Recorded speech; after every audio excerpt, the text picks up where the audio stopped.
Hello, everyone, and welcome to the KeenGamer podcast. I'm your host, Marco Callahan, and we have a great episode for you guys today. Please welcome back to the show, Noah Rosenthal. Noah, how you doing? I'm doing very well. How are you, Mark? I am good. I heard everyone's request about my Mr. Magoo glasses, so I'm going in blind, both figuratively and literally. But thankfully, we have someone else in the panel who has glasses on and won't be blind as me, Daniel Boyd. Daniel, how you doing? I'm okay, Mark. How are you? Can you see okay? Are you good? Have you got your contacts in? Yes, but they're like on the edge of breaking. But I just ordered new contacts, so they're arriving soon. But these, like my left one, actually has like a little tear on the edge of it. So who knows what's going to happen on this podcast? I don't wear contacts, man. They scare me. Like I've heard stories about people getting contacts lost in their eyeball and stuff, and I'm like, that's not happening to me. I'm sorry, but I'm not digging about my eye socket for a contact lens. But yet again, do I have to clean my glasses? No. Just plastic is stuck in my eye. I'll take it. Meanwhile, Noah... I'm definitely the kind of guy that would fall asleep with contacts in as well, which I know is a no-no. So. That I have done that quite a bit. It's not fun. Noah, do you have glasses, contacts, or is your eyes perfect as your voice?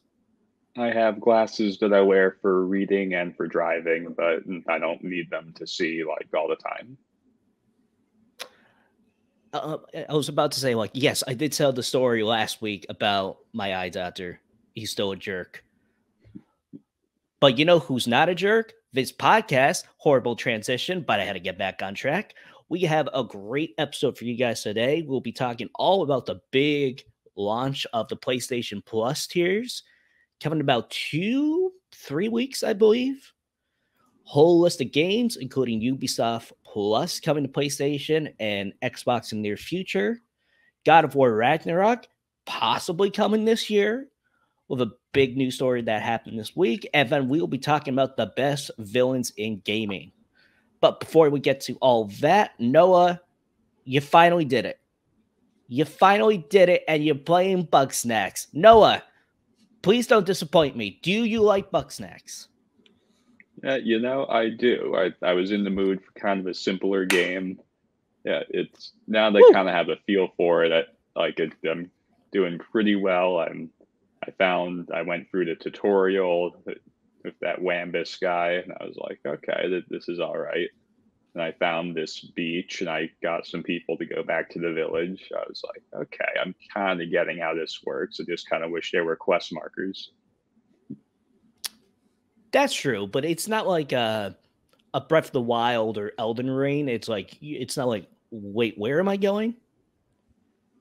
Right, it's simple enough to find your way around. Exactly. And do you have Xbox One or Series X? Series X. The loading times, I didn't even realize, because that was the first game I played for PlayStation 5, besides Astro Playroom. And then looking at like the older generations, like the loading times, it's just like, it takes a bit. So at least when you're like trying to travel, like trying to find your quests, you don't have to wait for that, like, all right, loading, and good. But yeah, exactly. Who's your favorite Bugsnax? Let's see. I liked Shish Kebab.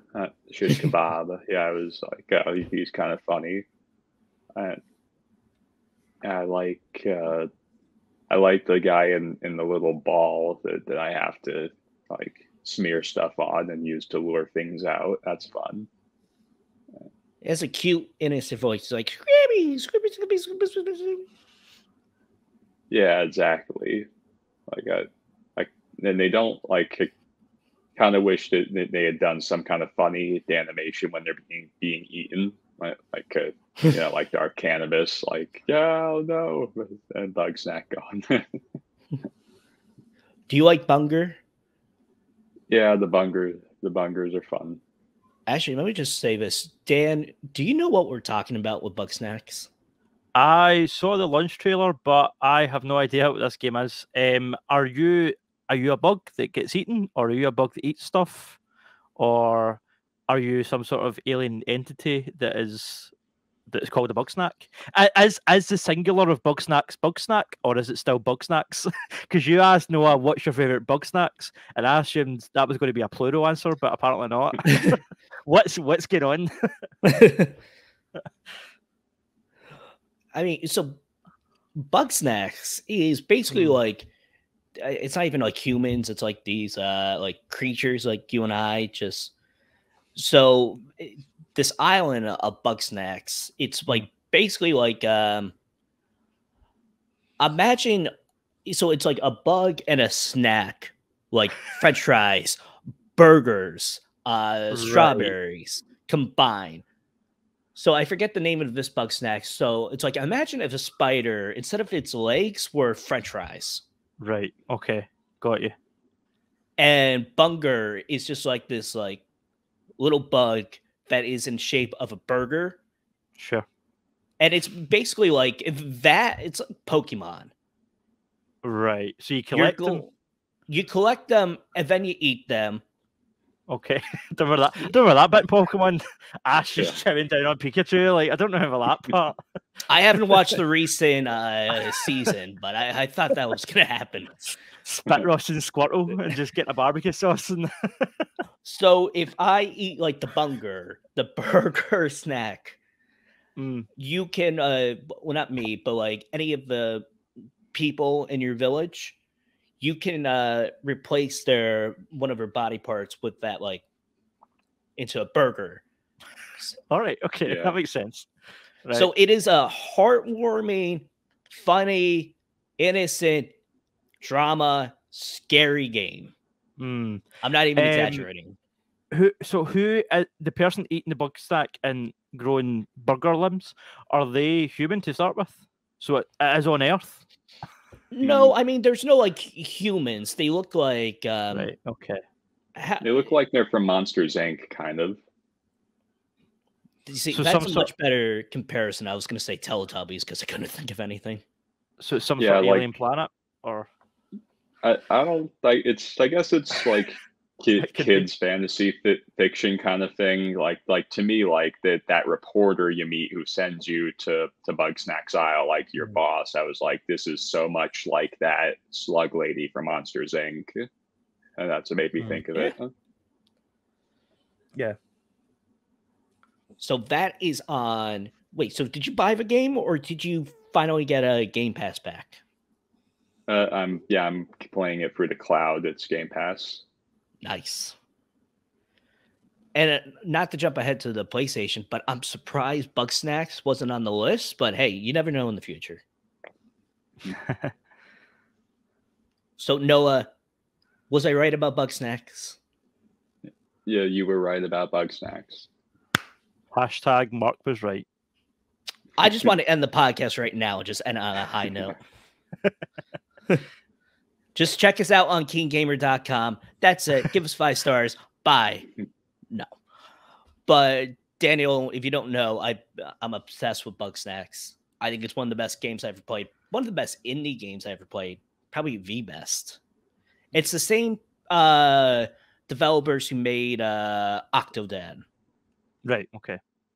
I must admit, I was pretty indifferent about it up until coming onto this podcast, and hearing you talking about it has made me want to check it out. So, and it's a short game. Like if you do all the stuff, it'll take about like all 100% stuff, like 12 to 14 hours, which isn't that bad. Yeah, it's definitely enjoyable. But Noah, do you want to add anything else about Bugsnax before I do? Well, I wouldn't say it's the best game I've ever played. Like thinking like, is this better than Skyrim? How dare you? I mean, it kind of is like Skyrim, except you just can't shout. Yeah, there's no shouting. I mean, it's kind of like Namira's personal game, eating stuff. That's true. Yeah, Skyrim. There's Namira is like the Daedric prince of cannibalism and stuff like that. Now just imagine if Bethesda developed Bugsnax instead. Wouldn't be as lighthearted. That also wouldn't run as well. Yeah. Bugsnax 76. Actually, note to self: mod for Fallout 4. Replace enemies with Bugsnax. I'd download that mod. You see, it would be a lot better. It's a good game, but this would have been game of the year. I like the idea that you were writing the review going, this is a decent game, but do you know what would make it better? Bugsnax. some French fry spiders. Thank you. And it has this little creature, like this little tiny thing. It's Shrosby. And they're also like Pokemon because they just repeat their name. So Yeah. Bunger has like to best describe it, a dopey voice. So it'd be like Bunger, Bunger, Bunger, Bunger, Bunger, Bunger, Bunger. Right. Just like Pokemon, except you don't eat the Pokemon yet. I'm surprised no one has eaten a Pokemon. I'm surprised there's not a mod for a Pokemon game where you can just start eating Pokemon. One of these. Note to self: mod for new Scarlet and Violet. Eat Pokemon. All right. So, Daniel, you have been playing Sniper Elite 5, which sounds like a made-up game to appease my masculine friends. Just kidding. I don't have any friends. You're the 5th Elite Sniper. Yeah, KeenGamer were kind enough to get me this review copy for Sniper Elite 5 because it's not out until Thursday of this week. I don't know if that'll... This podcast will probably be up before Thursday. So the game comes out this Thursday. And I plan to have my review written and on the website for that date. I think the embargo lists on Wednesday, so the review will either go up Wednesday or Thursday. But yeah, I don't want to say too much about it because I'm reviewing it, but I'm enjoying it so far. I've been a fan of the Sniper Elite games for a while. I really enjoy Sniper Elite 4, and what's nice is those games, they've always been a wee bit janky in some sections, and the technology is kind of catching up with the rest of the game. Like the fun part of the game has always been the sniping and that, say from meters away, thousands of meters away, that eyeball pop, the X-ray camera and stuff. It's always been super satisfying. But now you've actually got some decent traversal. You've got some decent kind of voice acting. You've got some more kind of close quarters gameplay, which was always lacking in the past games. The graphics are still not the best looking game you've ever seen, but they're a wee bit more up to the standard that you would expect, in 2022. So it's quite nice. Sniper Elite 5 just seems to have elevated a lot of the other factors that were maybe lacking in the other games. Still not a perfect game. It's obviously still an early copy. As I said, the game's not out yet, but I have run across a few glitches and stuff. Nothing game breaking, just a few visual glitches, clipping through walls and stuff. But it's fun. I don't really know what else to say other than it never gets old. Sniping a Nazi from 1,000 yards away without him seeing, just popping the back of his head. And then that kill cam that the Sniper Elite games is famous for, the X-ray cam, they've really went in on that hard in this game, because now you can, it's always been in slow motion, but you can now slow it down even more. So like you've got 100% slow motion, and then you can slow it down to 0, and the bullet will just kind of crawl, and then you can just slowly see it enter the Nazi's head and then pass through his brain. You can spin the camera around for a better view for the exit wound and stuff. Like, it's just super gory, in-depth Nazi killing, but it's fun, it's satisfying, it's super cathartic. Yeah, it's great. Cathartic? Yeah, oh yes, killing Nazis is cathartic. There's nothing wrong with that, right? They're Nazis, it's fine. Oh, but if you want to kill baby Hitler, everyone has a problem. Exactly. These guys knew that what they were doing when they signed up, these digital characters, so it's fine. That's true. But, so that's coming out. Is it just on Steam? What platforms is it coming out? It's coming out, as far as I know, to Xbox, PlayStation, and Steam. I did request a PC copy, but we weren't able to get it, so I'm playing it on PS4. But it is coming to PC, Xbox, and PlayStation. And does it run well on PlayStation? It does. PS4 has been running okay. As I said, the only kind of lacking thing has been some of those visual glitches, but I feel like they would be on any platform. I don't think that's because it's PS4. I think that's just because the game's not been updated yet and sort of had a patch. But the only thing, the loading times are not excruciating, but there's loading screens in the PS4 version, which you obviously wouldn't have on Steam if you get an SSD or on PS5. But no, it's great. It's fun. And it looks, as I said, not the best looking game I've ever seen, but it looks decent. The lighting effects are pretty good. And, the kill cam, the kind of the bone shattering inside the Nazi's leg or the brain, exploding inside his head. Like, all that looks good enough. So, yeah, it's great. Again, very hyper masculine. Oh, yeah. I mean, you play as Carl Fairburn, who is, like, he's not quite as cartoon manly man as BG Blazkowicz, but he's not far off. He's very much like, let's go kill Nazis. Like, yeah. But it's like I said, they're Nazis, so it's not as if you're going to side against them. And not to spoil your review, because everyone should check it out. Probably this episode will be up Tuesday or Wednesday, so it should be up. So check it out at KeenGamer.com.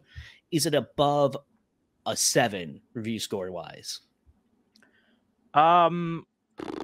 I've not decided yet. I think at this point in time, if you were asking me right now, having only played the first 3 missions, it's maybe around a 7 or an 8 at the minute. But okay, I'm not even halfway through the game yet, so I think that could all change for better or worse. So, but yeah, fair enough. We'll see. Anything else you want to add? No, just it's great fun. I can't wait. I often, when I'm on the way home from work, I'm like, oh, I can't wait to get home and pop some Nazi skulls. So it's nice just to have that in your life again. Again, how often have you killed Nazis in your life? I mean, Wolfenstein, Sniper Elite 4, Call of Duty, just things like that. Fair enough. Well, hey, at least they're Nazis. Yeah, it's fine. All right. So rounding up to the games that we are playing, I've been playing the 2016 Ratchet and Clank. Nice. So I don't want to say forgot about this game.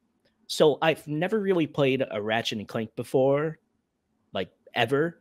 And we talked about it last week when Mark Keever was on, of how he now has PlayStation 4. So he has like this huge backlog of games. And Ratchet and Clank is one of those games for me personally. But I'm like, why did I stop playing? So January, I started playing it because it's on the PlayStation Plus collection. If you have PlayStation 5, like they catalog like 10 or 20 different PlayStation 4 games of like, hey, this is the experience. And that was one of them. And I'm like, why did I stop playing? I was like, oh, that's right. Horizon Forbidden West, Elden Ring, Kirby, Pokemon, everything just came out, and I was like, oh, oops. But I'm surprised like how easy it is just to jump back in it, and now I'm like full on obsessed and addicted with it. And I'm really considering, man, should I play the past Ratchet and Clank games? Well, it's a reboot, right? So you can kind of start from there, I reckon. And it's not like I mean, yeah, of course, there's story, and it's a very funny, like, simple story, because if you don't know, this game came around the same time they did the movie Ratchet and Clank. I saw the movie Ratchet and Clank. It was the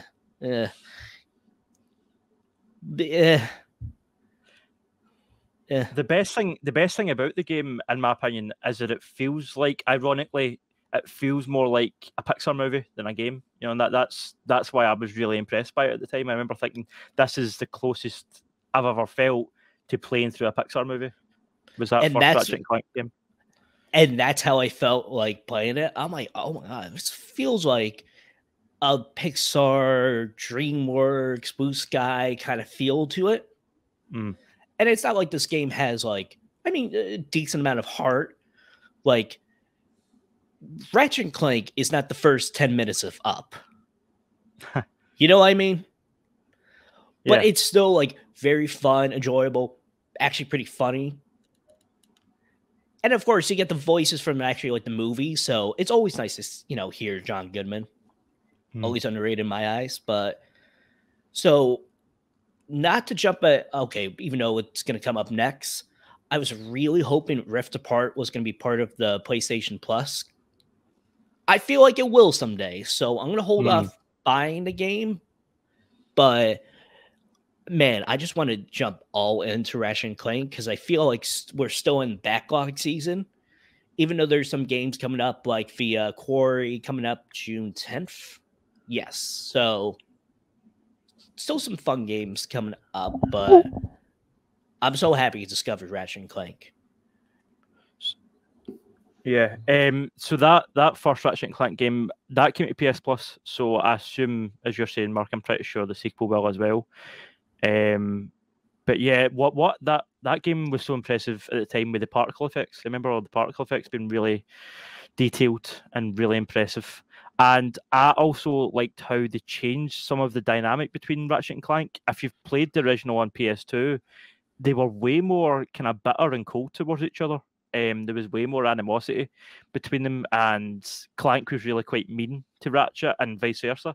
Whereas in this one, it's way more lighthearted and it's way more, there's more camaraderie between them. And if there is any kind of animosity, it's not, I don't know, there's not this mean tinge to it that the original had. Like, they've definitely made it more tailored to kids, I guess, and more kind of palatable.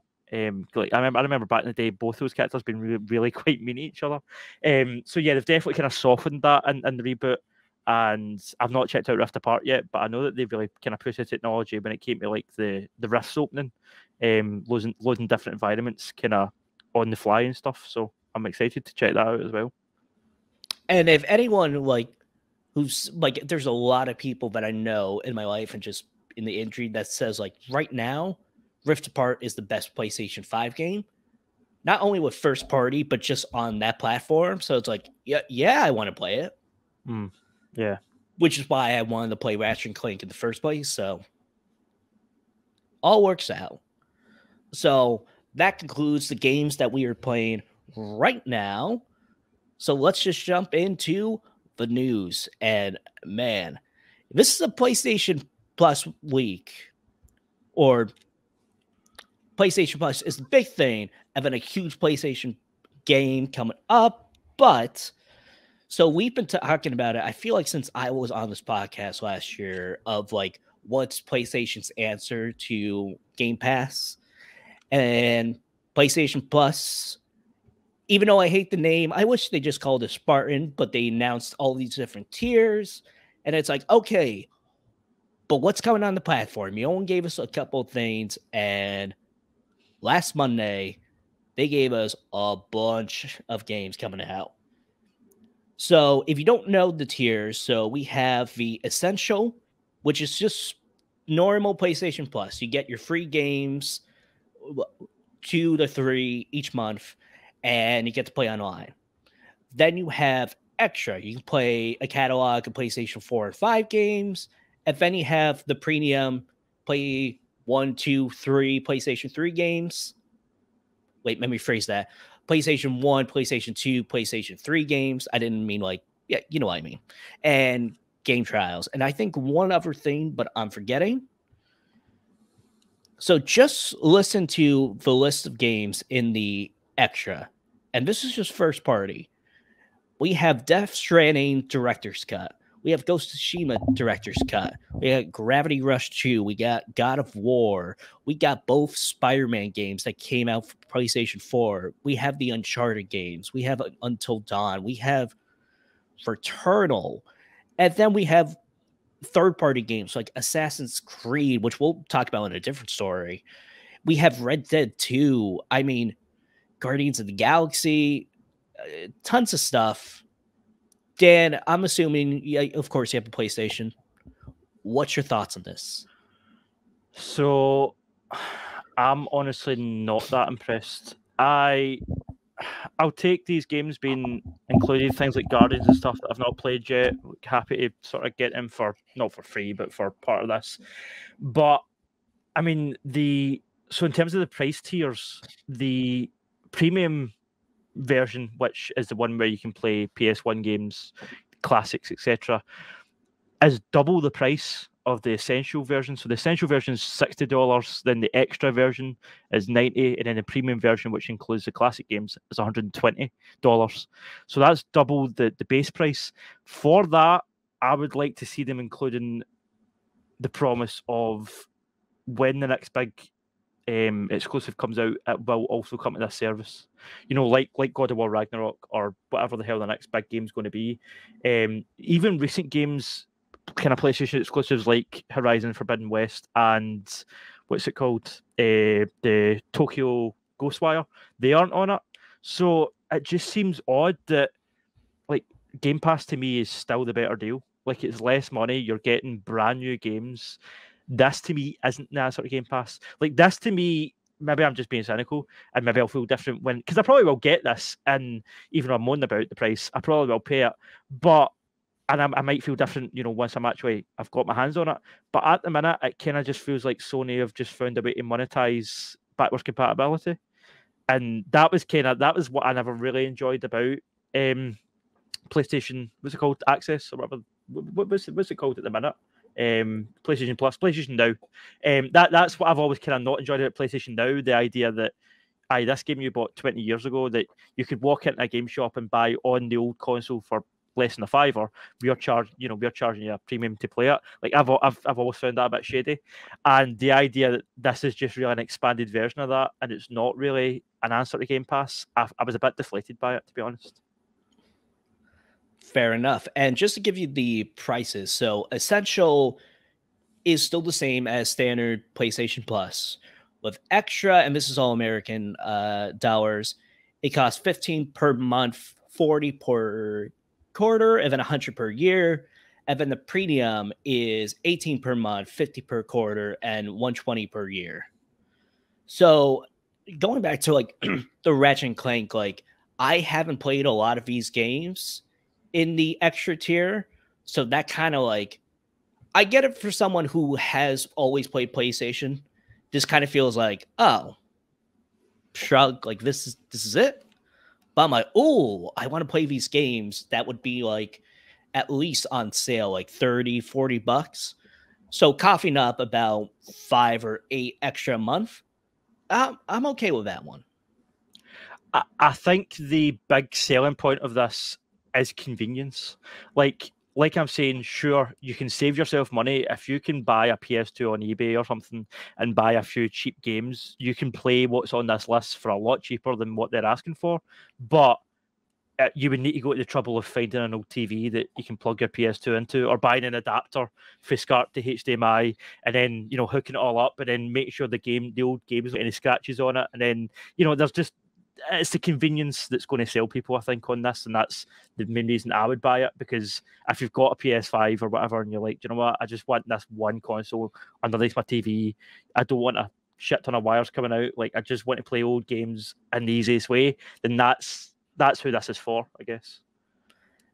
And it's funny because like the extra, I'm all in. The premium, I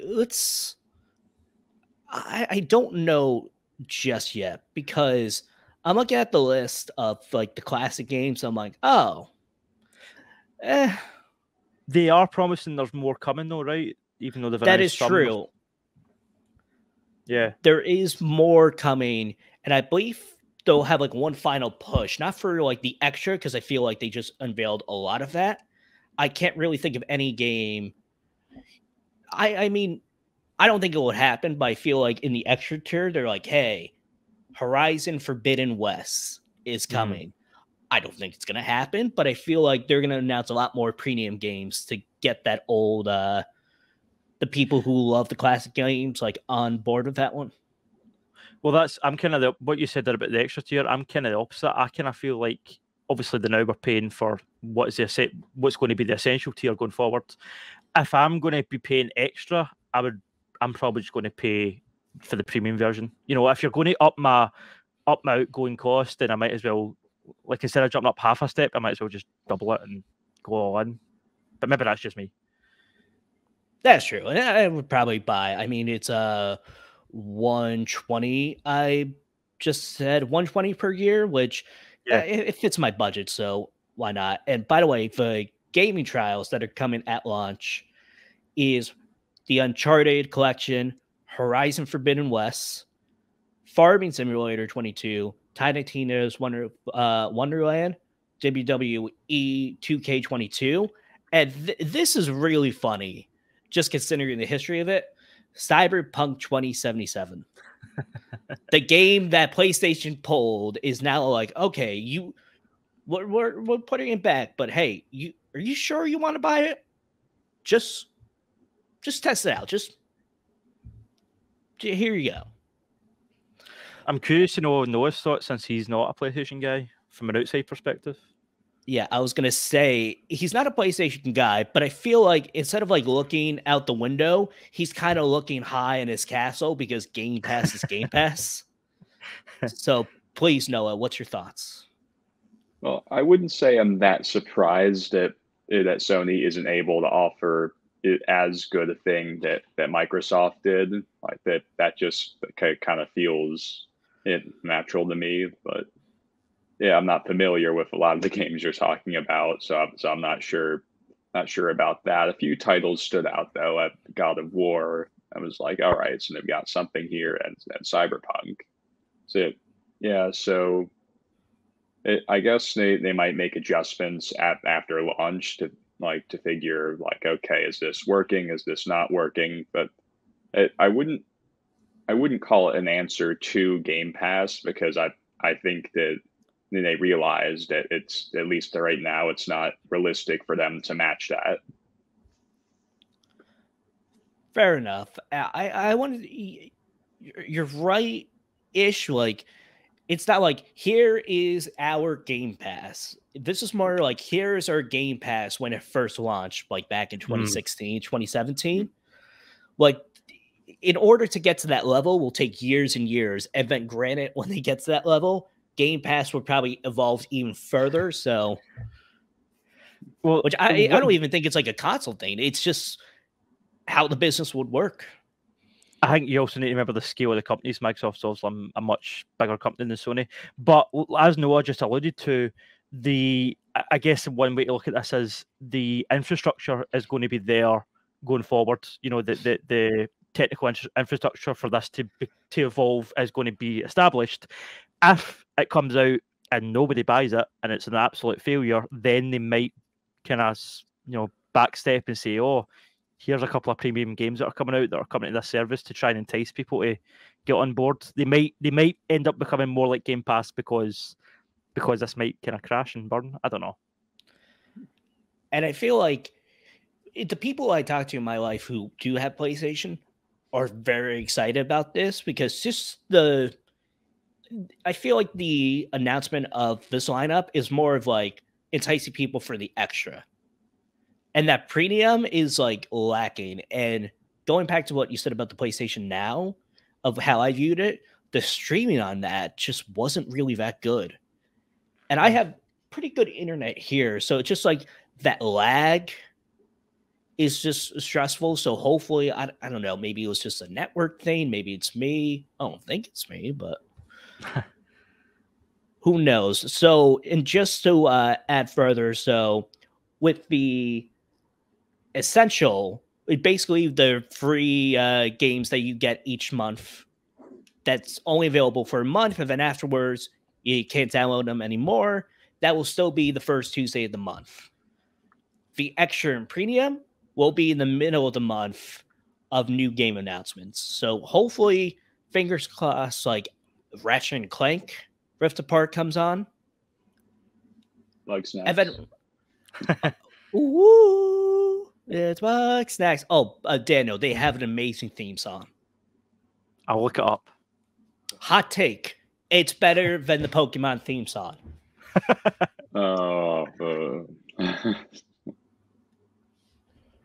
I want to be the very best. Please.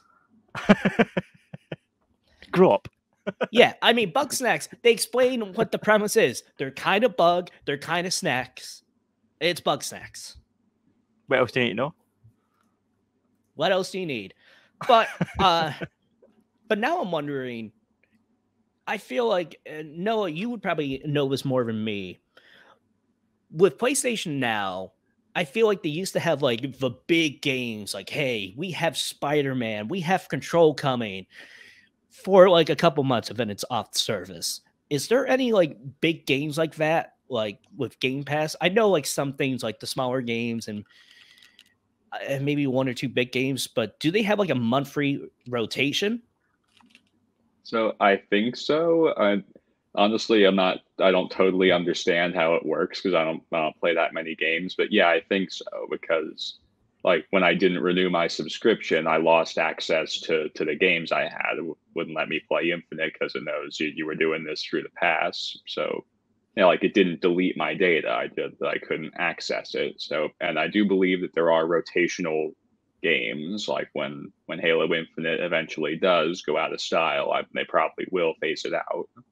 Which is why I hesitated to get it because I was like, well, like if this is how I'm going to play Starfield, I'm not going to want to only play that for 2 years or so. I'm going to want to play that for forever, like I play other Bethesda titles. So yeah, so I guess like as I try to gauge those things, I'll keep evaluating like am I getting a worthwhile investment out of Game Pass? Like am I getting a good enough return that I want to keep doing this instead of buying the games? All right. Fair enough, but even though that PlayStation Plus news is done, guess what? We got another service. Ubisoft Plus is coming to PlayStation. So on that same announcement, they announced that PlayStation Plus is coming to PlayStation soon. However, when PlayStation, their new system unveils, what will be part of that is Ubisoft Classic. So they have about 20-ish games that will be part of the service, including Assassin's Creed Valhalla, Far Cry 3, South Park, both games, Star Trek, Bridge Crew, and a couple more will be there at launch with the new PlayStation Plus. And then at the end of the year, that will expand to 50. So if you don't know Ubisoft Plus, it is basically like their, of course, gaming subscription. You get to play day one, all the Battle Pass, DLC, Season Pass, and every Ubisoft game you can play. But it's only on Stadium and PC, and I believe Amazon Luna. It is not on any consoles yet. We don't know when the full PlayStation Plus will be on, Ubisoft Plus will be on PlayStation. Can we just have a new symbol instead of plus? It's very repetitive. Can we have like a star? Disney Star would have been a lot better than Disney Plus. I'm just saying. Anyway, and Ubisoft Plus is also coming to Xbox in the near future. Noah, what is your thoughts on this? So, is this paid? Like, because I know there's like something like EA Plus. It might be because when I go to play Fallen Order, as it's booting up, there will be some notification, like if the disc isn't in, that says playing through EA Plus or something like that. So yeah, so I'm not, and there's nothing that says EA Plus in my credit card statement. So I'm not sure like what that means, but I know I'm not paying for it. So how it is, so Ubisoft, the Classics collection, will be a part of the new PlayStation Plus. So it's not like you have to buy an additional service to play Assassin's Creed Valhalla. Once PlayStation Plus, their actual subscription service comes on that, like let's say I wanted to play Assassin's Creed, why am I blanking on the name? Odyssey. Unless I buy the game, then I would have to play it via their actual subscription, Ubisoft Plus, unless it goes on the Ubisoft Classics. Again, these two stories back to back, a lot of word repetition.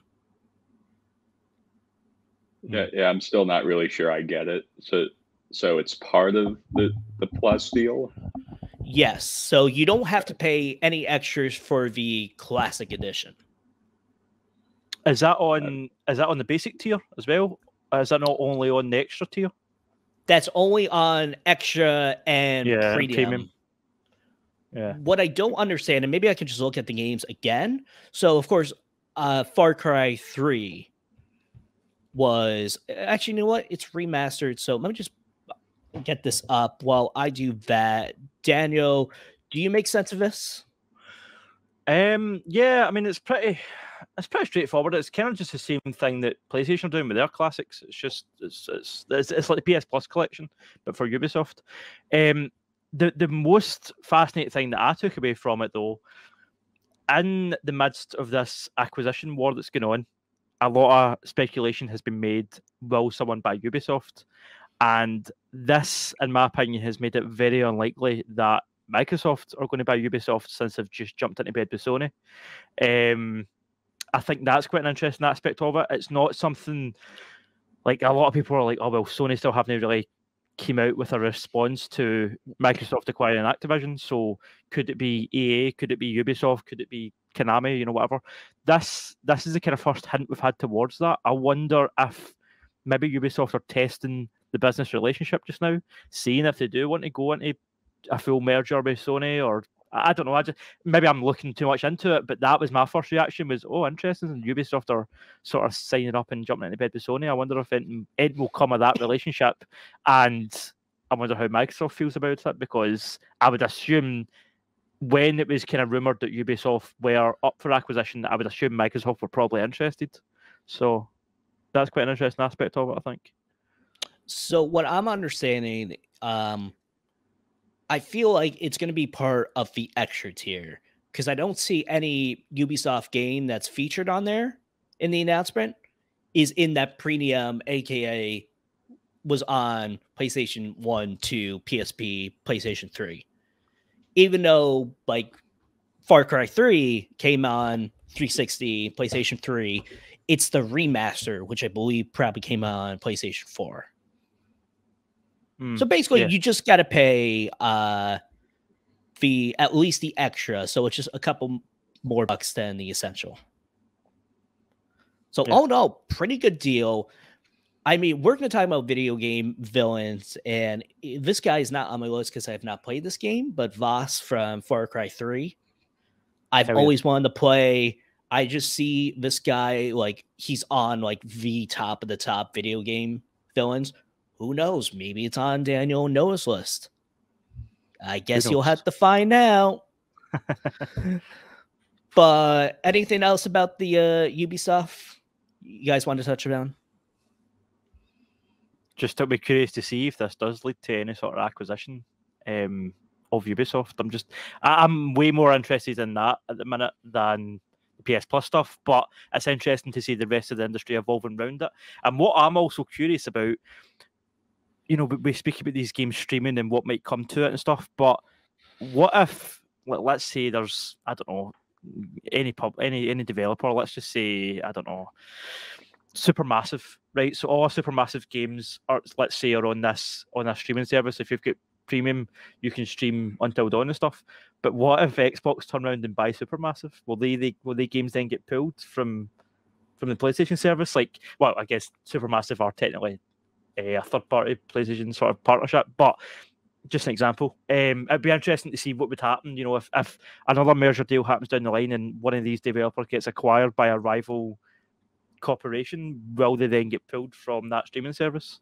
I think that would be quite interesting to see how that pans out. Crazy stuff. But hey, on to the final news topic, which doesn't have the word plus at all. So I'm very happy about that.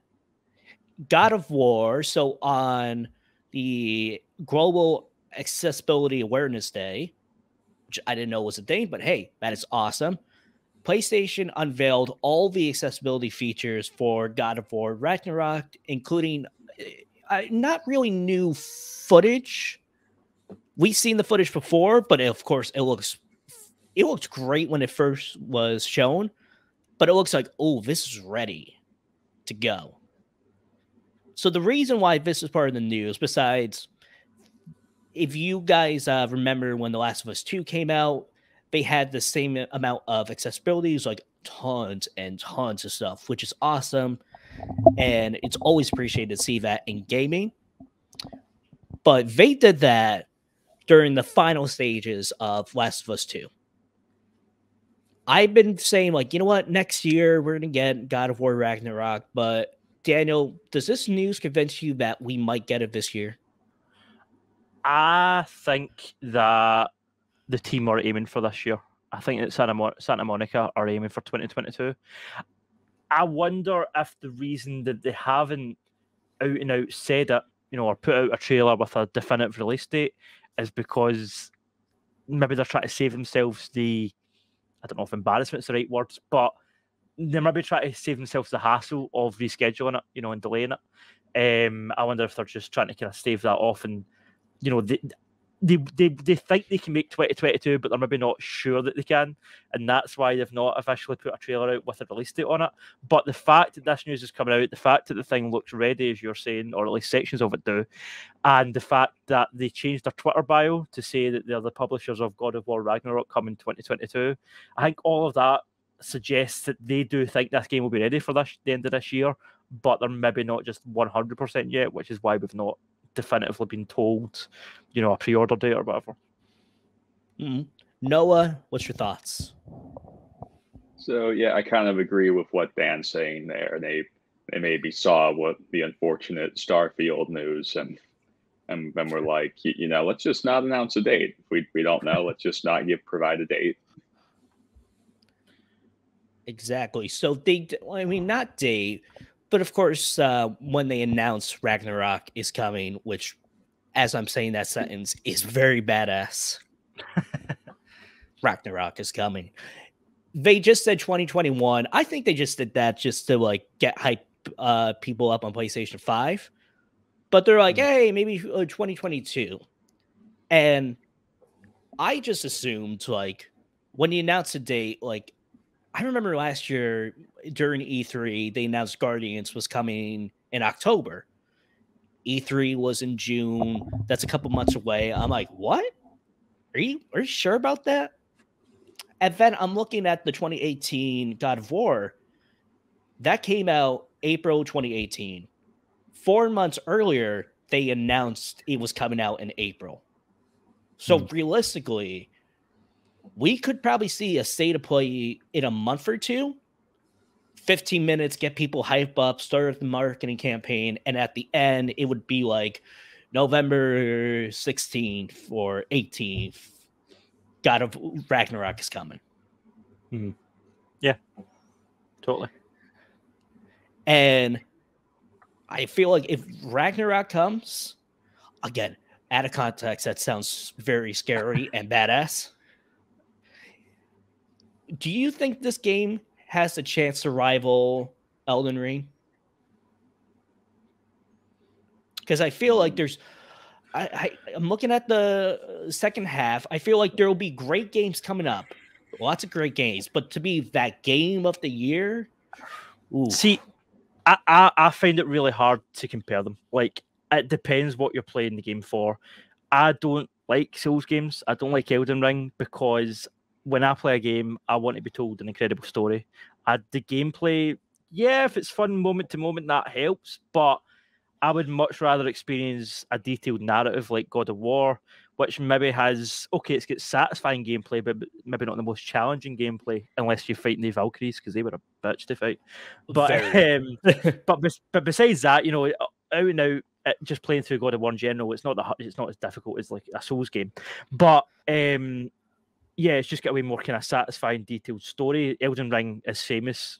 Those Souls games in general are famous for having the lore buried in these textbooks and all this extra reading you have to do. Life's too short. I don't have the time to sit and read through lore documents and shit. Unless it's in the game, I don't care. So it depends on what you're going in for. I think they're two totally different experiences. If you're looking for a detailed game that you can master and that you're willing to put all this time into and all the reasons that people love Elden Ring, then obviously you're going to favour that. If, like me, you want to just sit down after a long day at work and be told an interesting story, you're going to favour God of War. It's quite hard to compare them. And I wonder how the outcome's going to be decided on and how people are going to feel when the winner's kind of announced. On to our main topic. I'm surprised. Maybe like a year or two ago on this podcast, we probably did it, but different panel, different people. Gaming is great. I mean, the gameplay, the hero, but you know what really makes it? The villains. It doesn't matter what medium, comics, books, gaming, movies, TV, real life people. Actually, no, not real life people. They're horrible.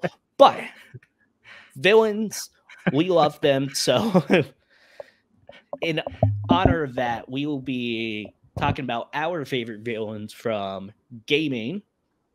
We're just going to pick two each, and then honorable mentions at the end. So, Noah, let's start with you.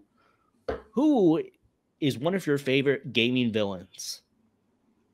So, one of my favorite gaming villains is the Gravemind from the Halo series. He's the collective consciousness of the Flood, and that's really one of the things I really like about the original Halo games. Like, I like the appearance, especially in the anniversary edition of Halo 2. I'm like, man, that thing looks awesome. The dialogue's well written for it, and I like that it's not cliche. Like, that's the main thing I like about those old Halo games. Like, they don't need for everything to symbolize something. That there is a lot of symbolism, but they don't overdo it. And they kind of rely on action, which is really what I look for in sci-fi, like mainly action-driven things. Like watching that Gravemind invade High Charity is one of my favorite missions. So yeah, that's got to be one of my favorite villains. Wow, I really thought you were to say the villains from Halo were the showrunners of the Paramount Plus show. Heyo, Noah, I have not watched the Halo show, but everyone's buzzing that Master Chief lost his virginity. Okay. It's a live reaction. I have no clue. I've never played a Halo game. What? Hey, everybody was complaining that he didn't have his helmet on enough, but then you saw his other helmet, so it's fine. Everything works in two, so it all balances out. But the great mind, great pick. Daniel, what's one of your favorite gaming villains? So I'm glad that you specified that it wasn't real life people, because I had like Bobby, I had Neil Druckmann and Bobby Kotick written down, so I better scrub them out. No, the first one I've got is from a fairly obscure game, a super underrated game, I think, that came out, must be about 10 years ago now, for PS3, and it was Spec Ops: The Line. Don't know if anybody's played Spec Ops: The Line, but at the time it came out in the midst of the sort of trash heap that was military shooters. Like, we were getting Battlefield, and I think it was Battlefield Hardline was out the same year, and some Call of Duty nonsense, and the Third Advanced Warfare, Black Ops or whatever the hell. It was in that kind of oversaturation of military shooters this game came out, but it was actually a really kind of detailed, introspective game, tackling themes like PTSD and questioning your orders, and it went a lot deeper than, you know, a shooting gallery like most other military shooters. Noah North voiced the protagonist, and it was loosely based on Heart of Darkness, which is the book that Apocalypse Now is also based on. So it had shades of Apocalypse Now, it had shades of Fight Club. And it followed these three soldiers on their way back from Afghanistan. And in this universe, Dubai has become somewhat of a no man's land. And this ex-major in the US Army has taken over a section of Dubai and is essentially running a sort of rogue nation of soldiers. So you're sent to take this guy down and stop him. Spoilers, twist at the end is it's very much Fight Club. Tyler Durden, the general that you're going to kill, has been dead for ages, and it's all in Noah North's character's head. I can't remember what the main character's, Cole Walker, something Walker. Generic military name. And yeah, he goes all this way. He murders all these other soldiers. And it's what was really interesting about it is these games, these military games, when you're playing them, the villains you're shooting, or the villains, quote unquote, war, everybody's a villain, but that's another topic. But when you're shooting the kind of rival soldiers, it's usually like a Russian accent you're hearing, or a German accent, or some sort of foreign accent. This game, you're shooting American troops. you know, okay, they might have defected to this rogue nation or whatever, but you're fighting other US Army members. So that was quite interesting. And then the deeper it went into that about question your orders, who do you believe, how much responsibility do you take for the actions that you do on behalf of somebody else? It dealt with like the over the top deeds of the US Army, how like white phosphorus is used on some civilian areas, which is a thing that was being reported in real life at the time. The game has a section where you have to walk through an area which you have just dropped white phosphorus on, and there's like women and kids lying all burnt, and it's super dark. But again, totally unexpected at the time. Didn't expect to sort of have this level of kind of questioning your own, having this existential crisis, playing this dumb military shooter. And even though the villain of the game is in the player's head, the way that that the major's written and the way that he speaks to Walker through the game, and then that twist at the end, that realization, it doesn't feel cheesy or ham-fisted. It feels well implemented. And then when you replay the game and you know that that's a twist, there's certain things you can look out for in the lead up to it, which also kind of only makes sense upon playing it for a second time. And yeah, just the idea of making the concept of PTSD the villain in this game was a stroke of genius. And Spec Ops Line is a hugely underrated game. If you've not played it, I would recommend seeking it out. I think you can find it on Steam for like super cheap. So if you've got some extra time and you've got like a tenner to burn, then I would say go and check it out. Awesome. Good, very good pick. So for one of my favorite gamer villains, I was like thinking about it. I'm like, is this too basic? This person isn't even complex. It's just simple plan. But you know what? I gotta include Bowser from Super Mario. I mean, come on, that is like a V gaming villain, and I'm not talking about like in this complex character study way, but it's just like the general person. Like, hey, like if you just show like a bunch of bad guys to the general audience, this guy is going to stand out the most. And his plan is simple. I'm just going to kidnap this princess. Is he in love with the princess? I don't know. But he hates his plumber. Sometimes.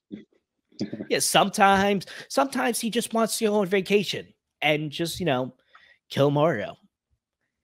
It happens. But what he lacks in like character, I mean, recently he's a lot more funny in the games. Like, not to I'm going to spoil it for Odyssey, but at the end, after the big fight, you and Mario are fighting, and then Princess Peach actually just rejects both of you, which girl power, and just Bowser's face of like pure shock is amazing. But his levels are some of the most fun. Like anytime you're battling against him, it's like, okay, this is a gaming highlight for sure. And actually, it came, speaking of Odyssey, like one of my favorite gaming moments of all time is when you take control of Bowser and you're like running out of his lair and everything's crashing down. That's so cool. What's some other things? The Galaxy series, when he throws, asteroids and moons at you. Like, come on. How can I not include that in the best gaming villains when he throws a moon at you? Yeah, I completely agree. Believe it or not, I was prepared to say him if we were going to do free favorites. So yeah, he's a perfect villain for what it is, for what Super Mario is. I love how even back in Legend of the Seven Stars, he was the same. Like he's always been a joke villain. He wasn't even really the main villain of that game. It was this thing that most Mario fans have never heard of called the Smithy Gang, was the villain of the first Mario RPG. Yeah, so yeah, Bowser's a fantastic choice. Yeah, and especially in these RPG games like the Mario and Luigi's Superstar like series, he's so funny. Like that's when they're like, okay, like the main Super Mario stuff, like a little bit of humor, but it's like great levels. But him, like he's still an antagonist, but he's a funny one. Not the main one, but side one.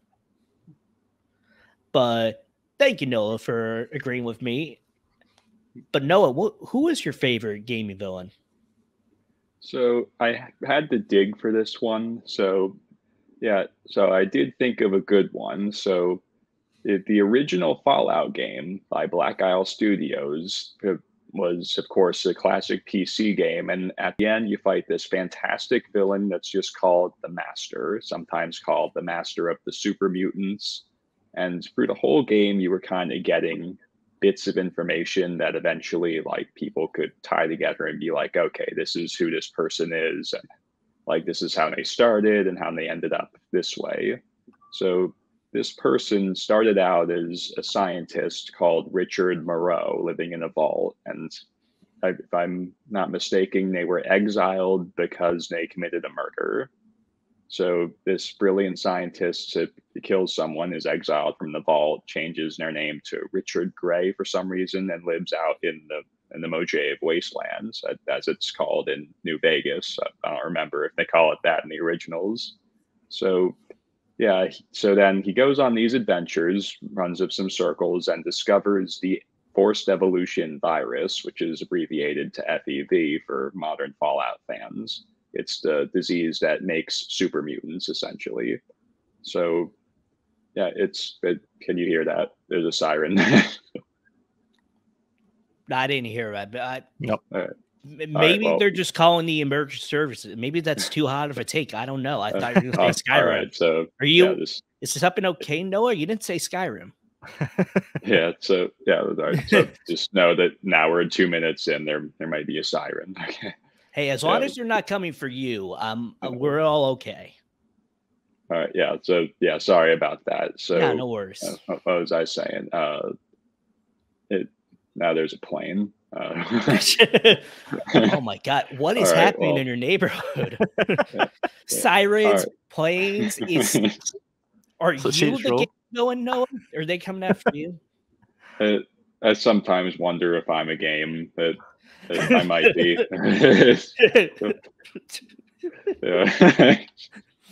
Well, maybe Ruby can save you. Yeah, I hope she does. Like, she bursts through the door, says, "I'm here to rescue the Black Rose," and tell him that Todd Howard said all his Bethesda theories are right. I'm like, all right, this is a nice way to segue into my adventure. We pull out. Daniel's just playing this game, and he's like, "Huh, that's pretty weird." Yeah. All right. So what was I saying? Yeah. So this guy Richard Gray, he discovers FEV, and that's really the main plot of the first Fallout game, is figuring out what the military was using this virus to do. And over his course of experimenting with it, he ended up as this blob of flesh sitting on top of a computer of some kinds that kind of like is this.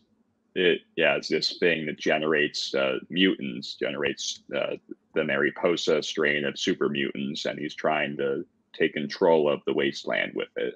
So he's this really cool looking villain that you fight at the end, and one of my Fallout theories actually does pertain to him that I'll eventually cover in the video. Awesome. Can't wait to hear that video, and glad everything's okay with you, Noah. Yeah. All right. Thanks, Noah. Daniel, who is your favorite gaming villain? I don't know. You've now thrown me because you've just asked me my favorite. Is this my favorite? I don't know. Best. I mean, whatever you want to talk about. The second example I've got, you mentioned earlier, Vaas from Far Cry 3. The Far Cry games 1 and 2 were fun in somewhat a simple kind of basic way. There was a gameplay structure there, but the actual story wasn't too sort of detailed. The third one really elevated that, and a lot of that was through the villain of Vaas, played by the fantastic Michael Mando, who has went on to be in Better Call Saul recently and did an amazing job this season in that show. And I'm excited to follow his career and see what he does next. But yes, he is Vaas in Fallout 3, and he absolutely nails it. He does this thing where he dances between being an insane kind of pirate, on a kind of surface level, but he's also this deeply messed up psychological villain as well on a more kind of paranoid level. And because all that kind of combined, he's super unpredictable. There's a lot of sections of the game where, yeah, okay, it's a cutscene, so it's all predetermined, but you don't know what he's going to do next. You know, you genuinely feel like that at certain points. He is also more of a character. Far Cry has always kind of leaned on, well, since Far Cry 3, the formula has always been to lean more on the villain than the hero. You know, on the cover of each game, you've got the villain rather than the hero. So he's also responsible for that kind of mentality in the Far Cry games, which is quite an impressive legacy to leave. Obviously, Pagan Min in the 4th game, and then the American preacher guy in the 5th game, the cult leader, and then in the new one, you've got Giancarlo Esposito, who's in everything at the minute. But not that that's a bad thing, because he's great. But yeah, it's kind of paved the way for Far Cry, and I think it really kind of elevated that series in a big way, because before then it was just a kind of generic first-person Ubisoft shooter. But when you brought in Vass and you brought in this kind of intricate personality that you were up against, it kind of made the games a lot more interesting, I thought. Awesome. And I honestly can't wait until I play Far Cry 3, the remaster that's coming out on PlayStation Plus. Because everything, like, I've definitely seen clips, like the Insanity one is probably one of the most memorable moments in gaming history. Mm. I don't know what, I wouldn't say top 5, but I feel like just gut instinct. That's why I remember. So yeah, great list. Great. Yeah, some of those monologues in that game are really well written and incredibly acted as well. So awesome. So I would say, oh yeah, again, not to throw you off, Daniel. Favorite, best, it ain't the worst. So I have to say, probably my favorite / one. Like, there's gaming villains that you love. There's gaming villains that you like sympathize with. I just hate this guy. That's Edgar Ross from Red Dead Redemption. yeah. So in the game, so John Marston, if you definitely played Red Dead Redemption 2, he definitely has a outlaw past. But Edgar Ross, who is the head of, it's not officially the FBI yet, but it's soon to be, he takes John Marston's wife and boy and is like, okay, I'm going to basically hold your family hostage. You have to eliminate your own game. And you got to, like, basically just take out people from the Old West. And he's already, like, a bad guy with that.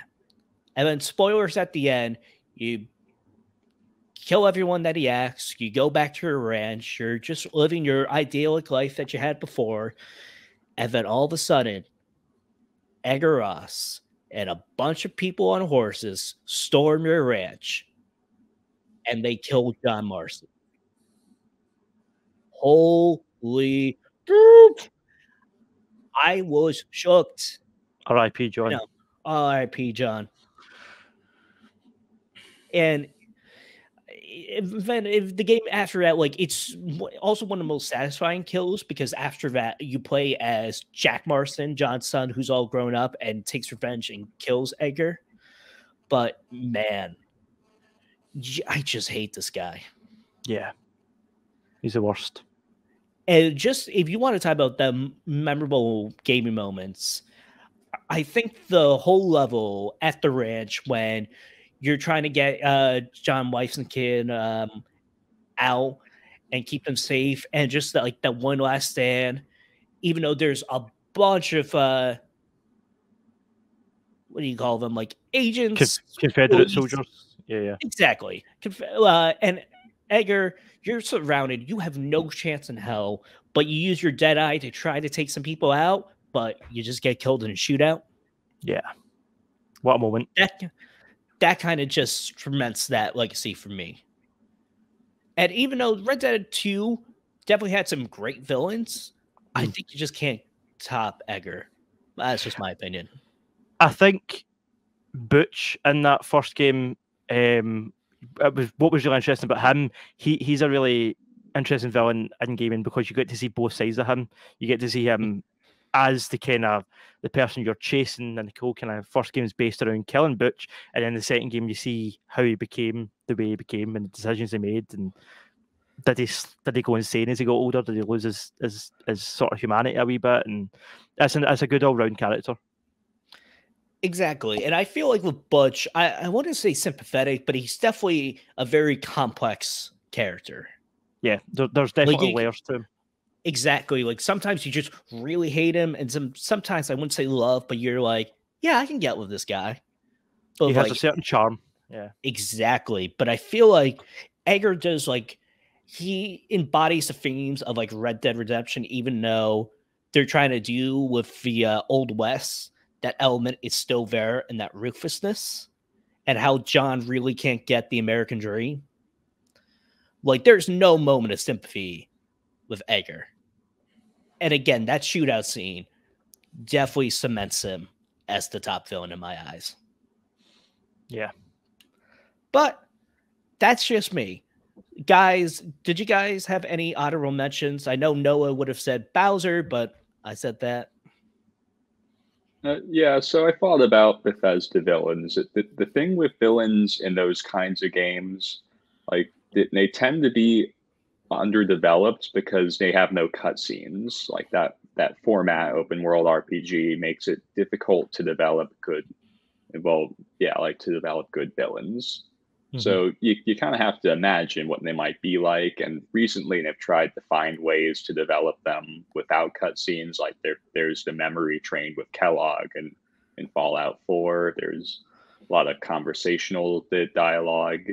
So yeah, and they try, but I have to say, like I said, Richard Gray, because he's kind of the best developed one I could think of. So see, there's also the element of, you could debate, like, is this person really a villain? Because a lot of times if you choose in those games, like you could ask, like, is Darth Cannabis really a villain? Yeah, I think he is. He's a hero in my eyes, Noah. He's morally gray. Yeah, exactly. Yeah, it's great to anti-hero force sensitives. Daniel, any honorable mentions for you? Yeah, so there was a few. I was thinking of the Metal Gear Solid series because that has always been so known for its boss fights. But sadly, there's so many in Metal Gear that to pick one, I was finding really difficult. I was like, yeah, Revolver Ocelot, Psycho Mantis, Cyborg Ninja, and then the whole thing about Metal Gear, the idea is that someone's only a villain when you don't see their side of the story, but when you see where they're coming from, then you start to say, oh, well, they've got their own ideologies and goals that they're using to justify their actions. So that was quite again, morally grey one that I wasn't really 100% on. The other one that came to my mind immediately was the Joker and the Arkham games. But as incredible as Mark Hamill is in those games, the Joker is more of a comic book villain rather than purely a video game villain. So that's why I left him off. Even though he's amazing in those games. And the last one that I had was GLaDOS from Portal. GLaDOS is iconic. Some of her dialogue and the delivery of it is just super iconic at this point. But I just feel like she was edged out by Vass and the PTSD thing. But yeah, GLaDOS is an iconic villain as well in her own right. Exactly. I do agree with you about the Joker. But if anyone said, like, the Joker, any, like, movie or comic character that, like, would have been in, like, if you said, like, why am I blanking on the name? Doc Ock from Spider-Man? Like, hell, it's your list. I would be shocked if, like, yeah, for my favorite villains, I got to go with Spider-Man. It's like, what? Why? But for me, Doc Ock, definitely from the original Spider-Man, Joker, as you said. This one was close. This would have been my number 3 if we did 3s. Sephiroth from Final Fantasy VII and including Final 7 Remake. Playing him and, like, definitely, I know we've been talking about, like, the most iconic gaming moments. Sephiroth, I think, probably has at least 2, if not 1, especially him killing Aerith. Big spoilers, even though we spoiled, like, Red Dead Redemption and every other game, but yeah. And probably the best video game music with One Winged Angel. Incredible. Like, it still gives me chills. And any cover or any different version of that, I'm all in terms of One Winged Angel. Fantastic movie. But any other honorable mentions before we close this out, guys? I think I always lean towards the more kind of ethereal villains, because the other one I thought of was the monsters on Silent Hill. But when you really think about it, they're all figments of James's guilt and imagination in Silent Hill 2.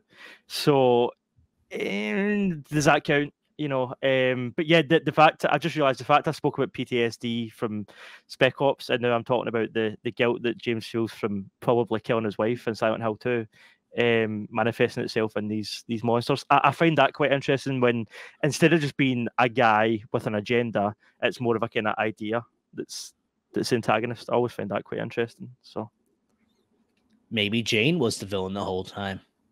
Maybe. That wraps up our episode for the KeenGamer podcast. A little shorter than we usually do, but still, I had a great time with you guys.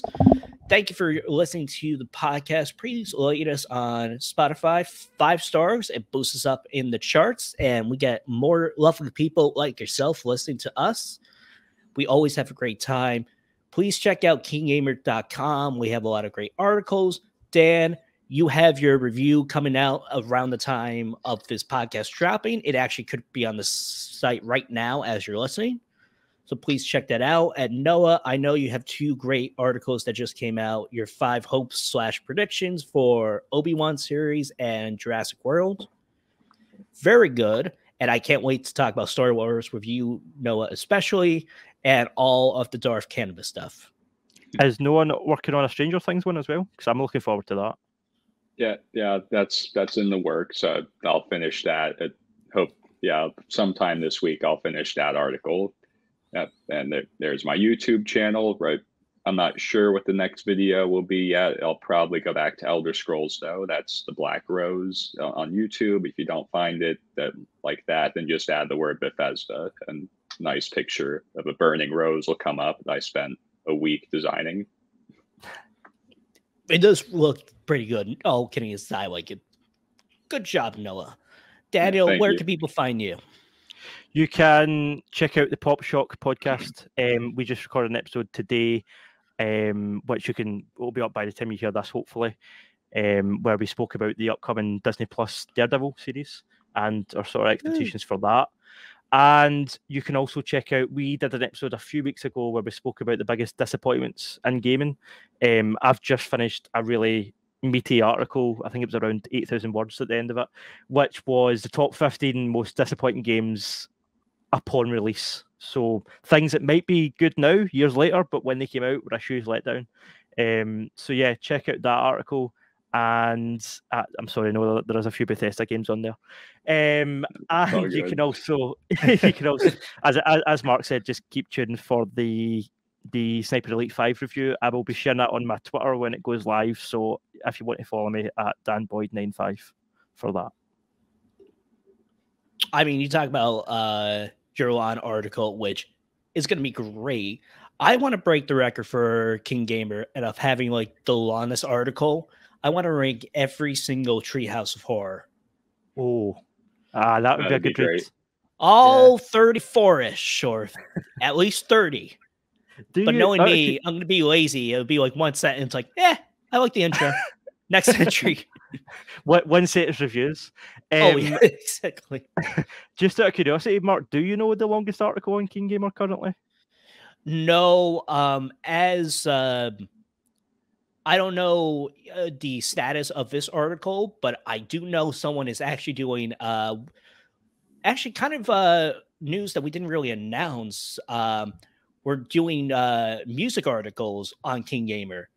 Yeah. So someone is actually doing top 50 Kendrick Lamar songs. Again, this author is doing it. It could change, but I'm definitely curious to hear that because I love Kendrick. But again, please check us out at KeenGamer.com. Lots of great stuff, including music now. I'm your host, Mark Callahan, and I hope you guys have an awesome day. Bye. Bye.